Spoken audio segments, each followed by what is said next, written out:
Hello everyone, I welcome again to all of you in my BA tutorial classes success in teaching field.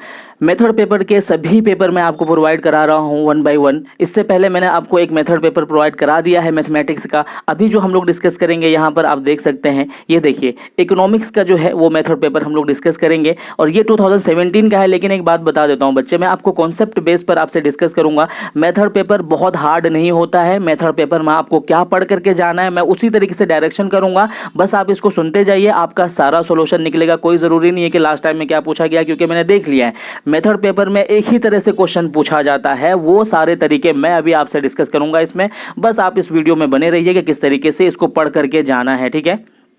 देखिए पहला जो question है आप देख सकते हैं यहाँ पर कह रहा है कि define economics and discuss it's nature, ठीक है ना। फर्स्ट ऑफ ऑल आप समझो कि क्या पढ़ करके जाना है। जैसे मैंने बोला है ना कि आपको ध्यान देना कि पढ़ करके क्या जाना है। देखो इकोनॉमिक्स पेपर है आपका। इकोनॉमिक्स में आपको क्या क्या पढ़ना है, डेफिनेशन पढ़ना है, उसका नेचर पढ़ना है, उसके स्कोप्स पढ़ना है, उसके कैरेक्टरिस्टिक्स पढ़ना है, टाइप्स पढ़ना है, उसका क्या यूज ऑफ टीचिंग है, यूज ऑफ टीचिंग क्या है, क्यों पढ़ते हो आप, इकोनॉमिक्स क्यों कंपलसरी है। इतना सा आप पढ़ करके चले जाओगे ना बच्चे, बस इसी में से क्वेश्चन पूछे जाते हैं। और बाकी जो चीजें होंगी आपके लिए इंपॉर्टेंट वो सारी चीजें मैं आपको बता देता हूं। यहां पर आप लिखोगे किस तरीके से, अब आप इसको ध्यान दो। दो चीजें पूछा हुआ है कि डेफिनेशन इकोनॉमिक और इकोनॉमिक का जो नेचर है आप दोनों को बताना है आपको। देखो डेफिनेशन के बारे में अगर कहा जाए तो डेफिनेशन क्या जा सकता है, आपको तो बहुत अच्छे से आता होगा डेफिनेशन। फिर भी मैं आपको एक एग्जांपल दे देता हूं कि economic is the study of human behaviour that how people get earn their living, ठीक है ना। यानी कि लोग कैसे अपनी जिंदगी चलाते हैं, लोग अपनी जिंदगी जीने के लिए क्या क्या करते हैं, कैसे कैसे अपनी लाइफ को विकास करने के लिए क्या क्या चीजें अपनाते हैं, वो प्रोडक्शन कैसे करते हैं, कंजप्शन कैसे करते हैं, डिस्ट्रक्शन कैसे करते हैं। ये सारी चीजें आप डेफिनेशन में बहुत अच्छे से लिख के आ जाओगे, क्योंकि आपने यही इकोनॉमिक्स ही पढ़ा है। तो मैं सिर्फ एक डायरेक्शन दे रहा हूं आपको क्या क्या लिखना है, क्योंकि मैं अगर बैठ गया सारी चीजें आपको बताने के लिए तो बहुत दिक्कत हो जाएगी। अगर किसी बच्चे को ये प्रॉब्लम होती है कि सर हमें पीडीएफ दे दीजिए, तो वो भी मैं आपको कर दूंगा बच्चे। लेकिन आप अपने तरीके से प्रैक्टिकली वे में मेरे साथ होते हुए चलो, आपका आंसर बहुत इफेक्टिव होगा, ठीक है। मैंने डिफाइन कर दिया आपको, इसका डेफिनेशन बता दिया, एक डायरेक्शन बता दिया, ऐसे लिखना है। अब नेचर में क्या आएगा भाई, नेचर में ये आएगा कि नेचर में ये लिखेंगे पहला पॉइंट, क्या ये साइंस है या आर्ट है, आर्ट्स है, ठीक है। इसको क्या कहा जाएगा, जो हमारा इकोनॉमिक्स है क्या इसको साइंस के दर्जे में रखा जाएगा या आर्ट्स के दर्जे में रखा जाएगा। इतना हेडिंग डालेंगे और लिख करके फिर डिफाइन करेंगे कि इसको साइंस और आर्ट्स दोनों कहते हैं। क्यों कहते हैं, क्योंकि ये साइंस को भी उसको क्या कहते हैं कि वो फंक्शन को फुलफिल करता है और आर्ट्स के फंक्शन को, इसको डिफाइन करेंगे एक एक ग्राफ में। उसके बाद में दूसरा पॉइंट क्या डालेंगे, क्या ये नॉर्मेटिव है या फिर ये पॉजिटिव है। जैसे कि नॉर्मेटिव को क्या कहेंगे, नॉर्मेटिव का मतलब होता है जो कि रिजल्ट के साथ साथ में सही और गलत के बारे में भी बताता है। और उसके बाद दूसरा पॉइंट डालेंगे क्या ये पॉजिटिव है, कोई भी ऐसी चीज जो सिर्फ और सिर्फ रिजल्ट के बारे में बताता है उसको हम पॉजिटिव कहते हैं। तो ये है आपका नेचर ऑफ इकोनॉमिक। तो ये आप अच्छे से लिख करके आ जाओगे। आई होप कि आपको समझ में आ गया होगा। बढ़े नेक्स्ट क्वेश्चन की तरफ। ओके चलो नेक्स्ट क्वेश्चन का डिस्कस करते हैं। ये कह रहा है कि discuss the general AIIMS of teaching economics eight secondary level. देखो बच्चे, सेकेंडरी लेवल का कहने का मतलब ये है कि बच्चा कितने साल का है ये आपको दिमाग में आ जाए फट से। जैसे ये माध्यमिक स्कूल बोले या सेकेंडरी लेवल बोले, एकदम से आपको आ जाए कि ये 6 साल से लेकर के ये 12, 14, 15 साल का बच्चा है और क्लास 6 से लेकर के आपका 8 या 10 साल का बच्चा है। अब ये आपको बताना है कि इसका भाई टीचिंग एम क्या होगा, एम्स ऑफ टीचिंग क्या होगा इकोनॉमिक को पढ़ाने का। तो इकोनॉमिक्स तो इकोनॉमिक्स के तो आप मास्टर है, तो एम्स भी निकाल लोगे। कुछ डायरेक्शन में आपको दे देता हूं कि किस तरीके से आपको इसके एम्स निकालने हैं, ठीक है ना। एम्स ऑफ टीचिंग क्या हो जाएंगे, जो कि क्या करता होगा, जो कि आपको डायरेक्शन प्रोवाइड करता हो। इकोनॉमिक्स का जो क्या कहते हैं कि आपका एम्स होगा जो कि आपको डायरेक्शन प्रोवाइड करता हो किसी भी चीज को एक्टिविटीज के साथ में करने में, ठीक है। और ह्यूमन बिहेवियर को मोटिवेट करने में, यानी कि जितनी भी प्रॉब्लम होती है ना हमारी लाइफ में, उनको सोल्यूशन किस तरीके से निकाला जाएगा, उनको एम्स में रखा जाएगा कि ये सब एम्स है इसके। यानी कि aims of economics are acquisition of knowledge, है ना। इसका एम्स क्या हो जाएगा, acquisition of knowledge, solution of the क्या कहते हैं कि solution of the practical problem of life. ये सारे एम्स आपके सारे निकलते चले जाएंगे और यही सारे एम्स आप लिखते चले जाएंगे, जो कि कहां माध्यमिक स्तर पर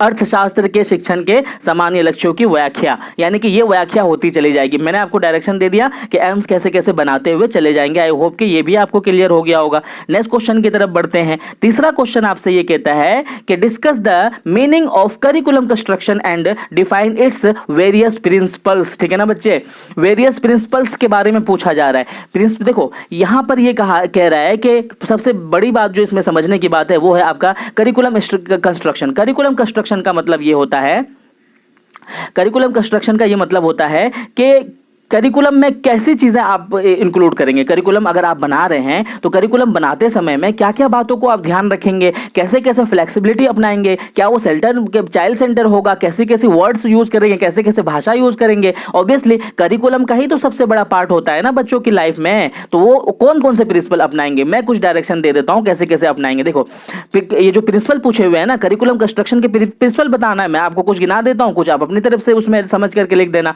प्रिंसिपल ऑफ, पहला पॉइंट क्या हो जाएगा, principle of child centre curriculum बनाना है हमको, ठीक है ना, principle of child centre curriculum बनाना है। दूसरा पॉइंट क्या हो जाएगा, प्रिंसिपल ऑफ यूटिलिटी, जो चीजें आप इंक्लूड कर रहे हो सिलेबस में करिकुलम में उसको पढ़ाया भी जाना चाहिए, ठीक है ना। तीसरा पॉइंट क्या हो जाएगा, प्रिंसिपल ऑफ फ्लेक्सिबिलिटी, फ्लेक्सिबिलिटी होना चाहिए, ऐसा नहीं कि रट्टू तोता बना रहे हैं आप। उसके बाद क्या हो जाएगा, principle of knowledge and culture and civilisation भी उसको, ये सारे पॉइंट आप इसमें लिख करके बहुत आसानी से आ जाएंगे और सारी चीजों को डिस्कस करते हुए चले जाएंगे। एक चीज और बच्चे देखो, ये जो दूसरा क्वेश्चन था ना, दूसरे क्वेश्चन में मैंने आपसे क्या डिस्कस किया, सिर्फ और सिर्फ AIIMS of, discuss the general AIIMS of teaching आपसे डिस्कस किया। टीचिंग इकोनॉमिक इन्होंने जो पूछा हुआ है ना, तो टीचिंग इकोनॉमिक का अब क्या हो जाएगा, है ना, टीचिंग इकोनॉमिक का जो एम्स हो जाएगा ना, देखो टीचिंग इकोनॉमिक के एम बहुत सारे हो जाएंगे क्योंकि इन्होंने इकोनॉमिक से जोड़ दिया, इसलिए मैं अच्छे से आपको चाहता हूं समझाने के लिए, और आप भी ऐसे ही लिखोगे। एम्स तो मैंने आपको बता दिया, लेकिन टीचिंग इकोनॉमिक्स एम क्या क्या हो जाएगा, वो हो जाएगा, जैसे पहला पॉइंट हो जाएगा आपका वाइज कंज्यूम, क्या कहते हैं कि कंज्यूमरशिप। पहला जो क्यों कंज्यूमरशिप हो जाएगा, आपको पता है कि इकोनॉमिक्स कंज्यूमिंग की बात करता है। पहला पॉइंट क्या हो जाएगा इसका, teaching aim of teaching economic क्या हो जाएगा, वाइज कंज्यूमरशिप हो जाएगा। उसके बाद क्या हो जाएगा, रेशनल चॉइस हो जाएगा, इंटेलिजेंट सिटीजनशिप हो जाएगा। उसके बाद जो हो जाएगा, उसके बाद होगा आपका broad social intelligence about social problem हो जाएगा। नेक्स्ट पॉइंट क्या डालोगे आप, टू डेवलप रीजनिंग, है ना, रीजनिंग पावर एंड क्या कहते हैं क्रिटिकल जजमेंट, है ना। उसके बाद क्या आप पॉइंट डालोगे, ट्रेनिंग इन इंडिपेंडेंस स्टडी। उसके बाद क्या पॉइंट डालोगे, formation of the habits and skills, है ना। उसके बाद क्या पॉइंट डालोगे, to develop sense of interdependence, ठीक है ना। ये सारे पॉइंट आप वहां पर लिख करके आ जाओगे और इसी बिहाफ पर और भी चीजें आप अपनी तरफ से इंक्लूड कर दोगे, ठीक है। वहां पर मैंने ऐड कर दिया और इसको भी मैंने आपको समझा दिया कि इसमें कैसी कैसी चीजें आपको डिस्कस करना है। चौथा क्वेश्चन की तरफ बढ़ते हैं बच्चे, ठीक है। चौथा क्वेश्चन आपसे क्या कहता है, देखिए फोर्थ क्वेश्चन आपसे क्या कहता है कि what is the purpose of including economic in syllabus in secondary school under CBSE 13। ये तो आपको पता, मैंने बता ही दिया कि सेकेंडरी जैसे ही लेवल आए ना, एकदम से आपको ध्यान में लाना है कि देखो लेवल जो होगा वो क्या होगा, फ्लेक्सिबल होगा, लेवल जो होगा वो चाइल्ड सेंटर होगा। तो अब जो इकोनॉमिक आप पढ़ाएंगे ना, आपका पर्पस क्या होगा, क्या पर्पस क्या होगा कि बच्चे जो है अपनी जिंदगी के बारे में, जिंदगी की लाइफ के बारे में, अपनी लाइवलीहुड के बारे में, कैसे कमाएगा, कैसे अपनी जिंदगी जिएगा, कैसे प्रोडक्ट करेगा, कंज्यूमरशिप कैसे कैसे करेगा, ये सारे क्या कहते हैं पर्पस आ जाएंगे आपके सेकेंडरी लेवल में। तो पर्पस तो आप बहुत आसानी से लिख लोगे, आई होप के, है ना। नेक्स्ट क्वेश्चन की तरफ हम बढ़ते हैं। पांचवा क्वेश्चन आपसे क्या कहता है, पांचवा क्वेश्चन कह रहा है कि what is the meaning of activity based method of teaching and what's use of computer in this method. ठीक है, सिंपल है, एकदम सिंपल है। कैसे सिंपल है, ये पूछ रहे हैं कि एक्टिविटी बेस्ड मेथड आपको बताना है। देखो बच्चे, आप जो बच्चे को पढ़ाते हो ना, किस मेथड से पढ़ाते हो, थ्योरेटिकल मेथड से पढ़ाते हो, डिस्कशन मेथड से पढ़ाते हो, उसके बाद प्लेवे मेथड से पढ़ाते हो, बहुत सारे मेथड अपनाते हो, लेकिन यहां कह रहे हैं कि एक्टिविटी बेस्ड मेथड जब अपनाते हो। देखो बच्चे, अगर बच्चे को एक्टिविटी मेथड से अपना करके पढ़ाते हो तो बच्चा बहुत अच्छी तरीके से सीखता है किसी भी चीज को, है ना। आप जानते हो, सपोज दैट कोई भी चीज आपको सिखाना है तो एक्टिविटी कराओ ना। सबसे इजी एग्जाम्पल लेता हूं मैं, देखो आप अगर बीएड में पढ़ाते हो बच्चे को, वहां पर कुर्सी पर बिठा करके, ये जो है ये एग्जाम्पल मैं हमेशा से आपको अपने क्लास में भी देता था। आप अगर अपने क्लास में पढ़ा रहे हो बच्चों को, तो आपका जो टीचिंग का कोर्स है, आप तो बीएड कर रहे हो, लेकिन बीएड का कोर्स क्या है, टीचिंग है, ट्रेनिंग है। लेकिन आप कुर्सी पे बैठ करके क्या ट्रेनिंग कर पाओगे, नहीं। आपको खुद भी आकर के वहां पर बच्चों को बुला करके बोर्ड पर पढ़वाना चाहिए। This is the activity method. तो इस तरीके से कैसे आप डिस्कस करेंगे, वो आई होप कि आपके दिमाग में आ गई होगी बात। हम लोग बढ़ते हैं आगे नेक्स्ट क्वेश्चन की तरफ। नेक्स्ट क्वेश्चन आपसे कह रहा है कि right short notes on any of the two of the following. ठीक है, कोई दो पर आपको लिखना है सिर्फ, लेकिन मैं चारों डिस्कस करूंगा। देखो आपको जो अच्छा लगे, अच्छे से आप जिसमें लिख पाओ आप लिख देना। देखो ब्रेन स्टॉर्मिंग क्या होता है भाई? ब्रेन स्टॉर्मिंग का मतलब होता है, इसका डेफिनेशन समझ लो, हर चीज याद हो जाएगा। देखो स्टॉर्मिंग से याद रहेगा ये। देखो how to find solution of specific problem, है ना, only with only idea, no criticism. ठीक है, जब भी कोई बहुत हार्ड प्रॉब्लम आती है हमारी जिंदगी में, उस जिंदगी की हार्ड प्रॉब्लम को सॉल्यूशन निकालने के लिए क्या क्या हम आइडिया अपना सकते हैं, this is the brain storming. जैसे कि आपको सपोज दैट आप एग्जाम में बैठे हो, आपकी तबीयत खराब है, आप बहुत दिक्कत में हो, तो ये ब्रेन स्टॉर्मिंग आप बैठ करके कर रहे हो कि मुझे क्या करना चाहिए, मुझे किस तरीके से सारी चीजें अपनाना चाहिए, मुझे क्या क्या पढ़ना चाहिए, मुझे क्या किसी से सोल्यूशन निकालना चाहिए। ब्रेन स्टॉर्मिंग को दो भागों में बांटा जाता है, एक होता है आपका इंडिविजुअल व्यक्तिगत, दूसरा होता है ग्रुप यानी कि समूह में। तो ये इंडिविजुअल क्या होता है? इंडिविजुअल ये कहते हैं कि भाई अगर अलग अलग से अगर दिमाग लोगों के मिले तो वो बहुत अच्छा सॉल्यूशन निकालता है। और ग्रुप क्या कहता है कि सबका दिमाग एक ही साथ में मिलकर के अगर किसी सॉल्यूशन को ढूंढेगा तो वो बहुत अच्छा क्या कहते हैं कि सॉल्यूशन निकालेगा। तो ब्रेन स्टॉर्मिंग का मतलब क्या होता है कि जहां पर हम अपने दिमाग को खंगाल करके जद्दोजहद करके किसी चीज का स्पेसिफिक प्रॉब्लम का जब सॉल्यूशन निकालते हैं, this is the brain storming. I hope कि बता दोगे आप बच्चे इस चीज को।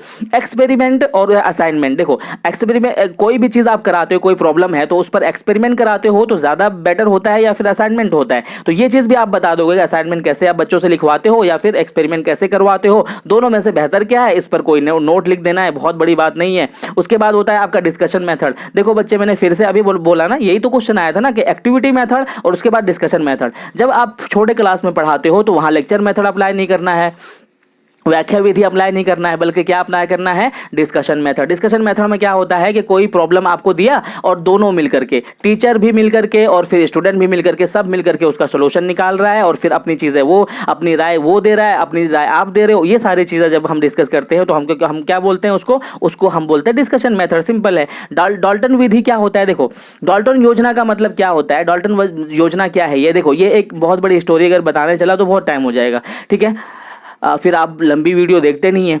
तो डाल्टन विधि क्या है कि ये एक अमेरिकन साइकोलॉजिस्ट थी, ठीक है ना। इन्होंने जो 8 साल से 12 साल के जो बच्चे थे, इन्होंने ये कहा था क्लासरूम से ज्यादा डाल्टन कहां पर, लेबोरेटरी इन्होंने बनाया था। डाल्टन लेबोरेटरी इन्होंने बनाया था, जिसको क्या बोलते हैं? प्रयोगशाला बोलते हैं, ठीक है ना। और डाल्टन क्यों नाम पड़ा इसका? डाल्टन इसलिए नाम पड़ा कि अमेरिका में एक जगह है जहां पर इन्होंने ये क्या बनाया था, ये बनाया था लेबोरेटरी जो बनाया था, प्रयोगशाला जो बनाया था, इसका नाम डाल्टन इसीलिए दिया, ठीक है ना। डाल्टन लेबोरेटरी इन्होंने बनाया। ये कहा इन्होंने ये कहती थी कि बच्चा जो है ना फ्रीली होकर के, स्वतंत्र होकर के, वो सिर्फ और सिर्फ प्रयोगशाला में ही सीख सकता है, क्लास में नहीं सीख सकता है। तो आई होप कि ये भी आपको समझ में आया होगा। किसी तरह की क्वेरीज हो, क्वेश्चन हो, कमेंट सेक्शन आपके लिए खुला हुआ है। Thank you so much video देखने के लिए।